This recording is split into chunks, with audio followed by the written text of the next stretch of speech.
Hey, what's going on, everyone? Dominic, the Primetime Treasure Hunter here. In this video, I'm going to show you 7 things that people actually purchase from me on eBay that might surprise you. These are not designed to be things that are necessarily super expensive, but they are things that can be profitable that you might leave behind because you may not recognize the significance of them, why somebody would want them, that sort of thing. So I'm going to share my screen with you and jump into the first item. And the first item you see here is hemorrhoid creams. And these are new in box. If you remember, I sourced these at a recent estate sale that I went to. And it was this old house, and there was nothing in there that I could find except these boxes of creams. And, you know, this is the sort of thing that I think some people might leave behind because they just might not think that someone would be interested in purchasing something like this. They might have some kind of stigma associated with it. They might feel weird checking out with it. I have zero shame whatsoever with regards to this sort of stuff. I don't care. I went up and checked out, got all of these for $1. The expiration date was totally valid. Expires on 6/22, as you can see there. So, you know, I felt comfortable. I could leave them up there for a while. And eventually, you know, someone's going to need them and sell. Plus, I already checked the comps on them and I saw that they sold. So health and beauty items in general, not just these, something to look for and put up because you can make a decent flip. I mean, listen, these went out first class. So just a couple bucks a ship, picked them up for $1 and they sold for $25. That's a nice return on investment. Now, if you were to have told me a few years ago that I would have more fun selling ass creams than, you know, some traditional thing that people go and study for to do in school, I would not have believed you. But here we are, I guess, right? So let's move on to the second item. This one here is a big boy fun food book. Now, it's not actually a book. This is a menu. It says fun food menu inside. I've shown this before on one of my vlogs, and I've had these in multiples. And, you know, I picked this up along with others at an estate sale. And, you know, it was great. I had the main format of the picture all set up, the main format of the listing all set up. So it was really easy once one sold to just sell, you know, another one and another one. Now, it didn't sell for a lot of money, only sold for $10. But this is the type of thing that you are selling nostalgia because you are selling this to somebody most likely who remembers this menu, you know, in the 1980s or the, you know, the early 1990s, sitting down, you know, doing it while they, you know, loved going to Bob's Big Boys restaurant or, you know, some other big boy chain and, you know, playing with the different activities on the back. They might even remember, oh, I remember doing that carrot and all that kind of stuff and doing this word search, whatever. And so they want to pick it up. They want to get part of their past back. And that's what you're selling people. So I've sold 3 of these or 4 of these. So, you know, it adds up after a while and it's really easy. Just put it in a, you know, bag and a board and put some cardboard around it and just ship it out. So don't pass up menus in general when you see them. I've done very well with menus in the past. So just keep that in mind. Number 3. Now, when I said that these are things people actually bought from me, I don't mean that in a bad way towards the person who purchased it. I just mean that as that, you know, people might be surprised. And actually, a viewer of this channel actually purchased this.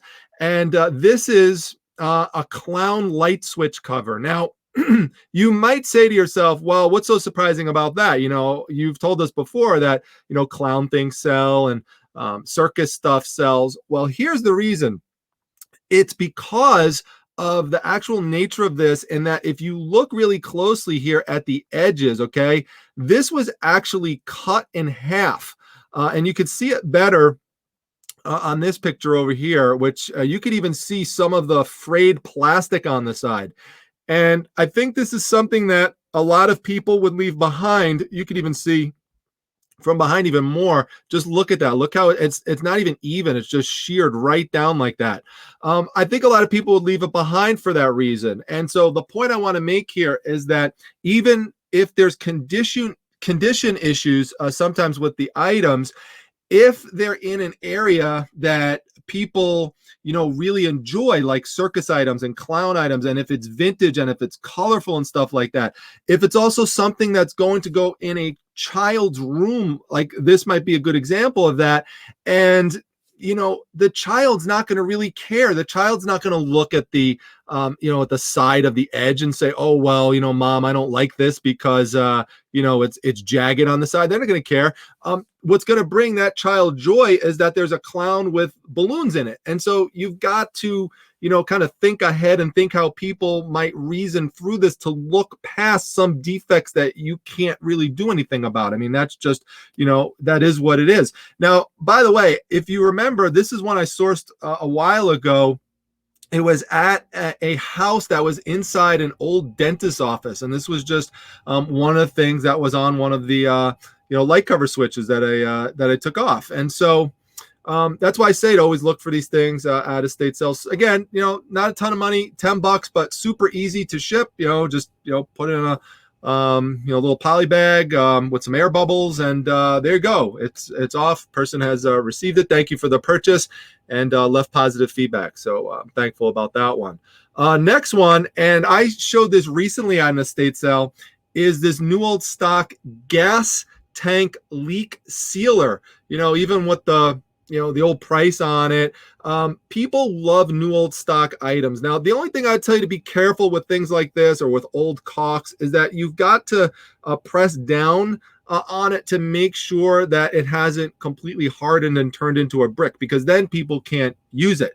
And I'll actually mention that in my listing. I'll say, you could actually push down on it and you could feel it. In fact, let me take you to my actual wording in my listing. So you can see here, I say, this item is new old stock, so I cannot guarantee that it still works. So that's important to mention. However, the tube still pushes in throughout when squeezed. It has never been opened. So, there you go. So that sold for $16.99. I literally have pennies into this. This was just something tossed into a box along with a bunch of other new old stock caulking items. Stuff like this gets passed up all the time because people either think that no one's going to want something like this.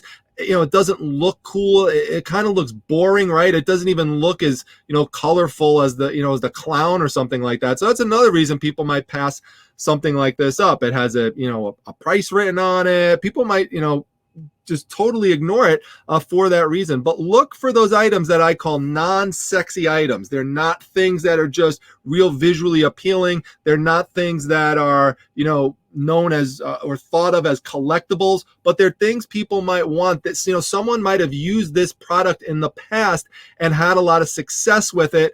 And so as a result of that, they want to get it. It's not available anymore. Here you go. You listed it. Now you got a $16.99 sale. So perfect on that one. This is a good one. This is probably the highest priced item I think that I have here to show you. This is the compact edition of the Oxford English Dictionary. Now, a couple reasons that I am showing this. Number one, I'm showing it because it's a dictionary. Now, I have talked about big, oversized dictionaries before on my channel, so many of you should be familiar with that, but I do have a lot of people who are coming in who are new viewers. I see these left behind all the time, not just sets like this, not just sets and slipcovers, but just big, giant, unabridged dictionaries. You could get those. Sometimes I got one once for a quarter, and flipped it for like $60 to $80. It's insane what you could do with oversized dictionaries. Now, it's best if they're vintage. You really want ones that are from the 70s or earlier. Those are the ones that sell the best. But the other thing I want to mention about this, not just that it's a dictionary, again, something you would classify right as a non-sexy type of item, and someone bought it for $70. So, I mean, that's a lot of money to spend on this. One of the reasons for that is because the condition of this was decent from the front. You can see there's still wear to it, which, again, that might be a reason some people might leave it behind, is that there's some wear. But compared to comps for this item, I mean, you go look it up yourself, you will see there's lots of them available for a much lower price than what I sold it for.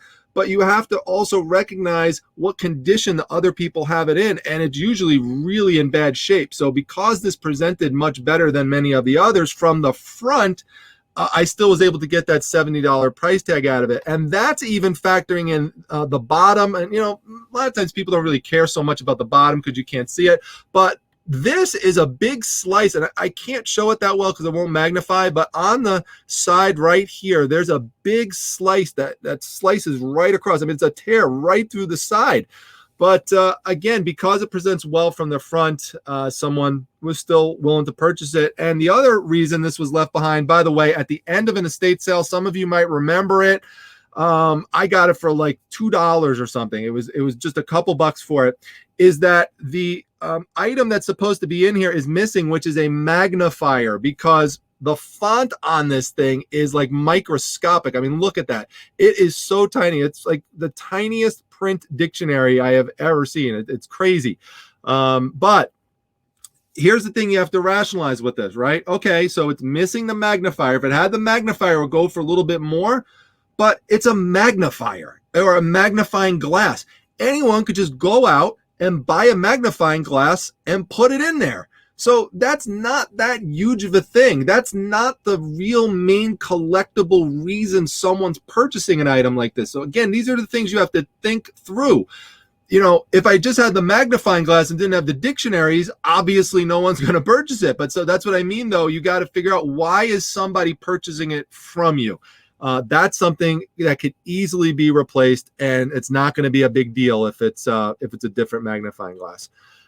Speaking of something that's glass related, this is something I got for free. My mother, Mama Primetime, brought it up to me from a friend of hers whose husband had passed away and had a whole bunch of camera equipment. And one of the cameras that I sold from that lot was a $500 Rolleiflex camera. You could see the brand listed up top. Now, I had this spare piece that I found later on that I probably should have just included with the original Rolleiflex, but I didn't even realize I had it until later on, because it's just this big giant box, and I found it on the bottom inside this original pouch. But one of the things you could maybe see here, I'll try and see if it expands out a little bit here. Well, this is a bigger view of it, but you could see the sides of this corrective prism viewfinder are distorted. There's colors bleeding through it, and there's like this is not just from the lighting. There's like actual like blotches that are showing up.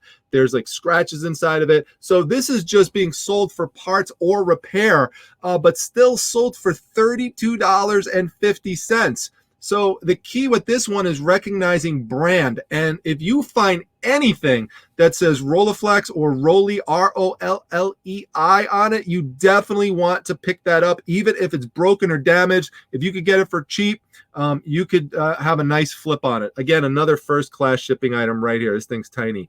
And the last item that I want to show you is this one. Now, the reason why someone might leave these seat cushions behind, there's several reasons for it. One, it's very specific to region, and it's not a very popular region like nationally. Like, it's Syracuse, New York. It's a relatively small city. We're not talking about Los Angeles, New York City, a bigger, city, something like that. So, that's number one, that someone might think, well, that has that going against it. Number two is that some people might not recognize what this character is. I've done a whole video on it before, but it's called a Billiken. So this is this mythical good luck creature that has been out there for a while. It is actually the official mascot of the Royal Order of Jesters, and you need to be able to recognize that that's what that ROJ means down there, Royal Order of Jesters. And the word Billiken, that this is called a Billiken, so you need to recognize that as well. The St. Louis University mascot for their sports teams and for their school is actually the Billiken. Same thing for St. Louis High School. So it is believed that if you purchase an item with a Billiken on it, that it gives you good luck, but that if you receive an item with a Billiken on it, that you get even better luck for it. So Knowing the popularity out there of Billikens, it's often used as a charm doll, so you'll find them in doll form. You're looking basically for a creature like this. It has different variations. It's like a monkey-like creature, usually with a tuft of hair, pointy ears. The feet are usually faced out like that. The arms are usually a little bit shorter than that, and it kind of has this devilish little grin on it. So definitely look out for anything Billiken. And while Syracuse is a relatively smaller area compared to other places, you have to remember there's something that me and my fellow Syracuse fans know is called Cuse Nation. C-U-S-E. There's Syracuse fans all over the place, spread all throughout the country, all throughout the world. And so even though we are a relatively smaller city, people still would buy stuff from around here. Person who purchased this is actually from New York, but someone might buy it, even though it has they might have no association with Syracuse. They might just buy it because it's jester related, which, by the way, that's a very secretive society. It's a Shriner group. What they do is often shrouded in secrecy. You can see here they have different courts with different numbers and stuff. So there's a lot of interesting stuff if you go back and read some news articles about things that have happened in jester courts. So come check into that.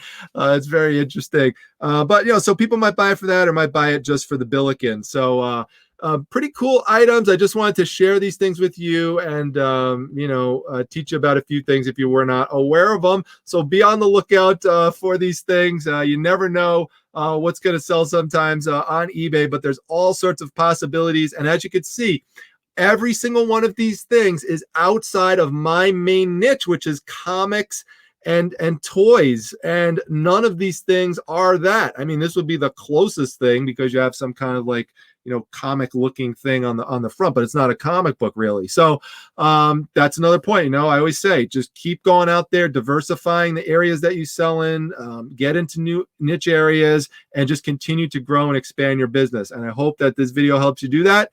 Reminder, tonight starts season 2 of the Don and Dom Show. Don, the auction professor.